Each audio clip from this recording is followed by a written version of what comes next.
Նիկոլ Փաշինյանը ըստ էության երկու խնդիր ունի իր առջև դրած, որը ինքը ուզում է լուծած լինել կամ գոնե ցույց տալ, որ լուծում է, որպեսզի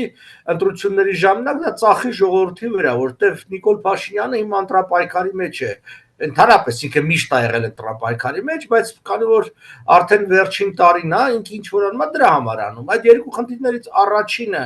դա այսպես կոչված խաղաղության պայմանագրի ստորագրումն է Բաքվի հետ, ինքը պիտի ստանար հավաստիացումներ Էրդողանից եւ Ալիևից, որ այդ փաստաթուղթը կստորագրվի, իսկ մենք տեսանք, որ երեք այնտեղ գտնվող Ալիևը լքեց եւ չուզեց հանդիպել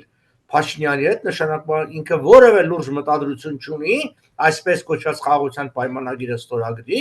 իսկ երկրորդ հարցը դա էլի այսպես կոչված սահմանի բացումն է Թուրքիայի հետ, որովհետև ինքը Նիկոլ Փաշինյանը բազմիցս խոսել է դա որպես ցուցանիշ հայ-թուրքական հարաբերությունների բարելավման եւ այլն, էլի դրա մասին որևէ մենք այդ պաշտոնական հաղորդագրության մեջ չենք տեսնում որևէ նշում։ Ընդհանուր խոսքեր, որ ջանքեր կգործադրվեն Թուրքիան կանի տարածաշրջանի եւ այլն, ըստ էության սա այսպես ասենք, այցեր հաջորդ այցի վերաբերյալ անորոշ պայմանավորվածության։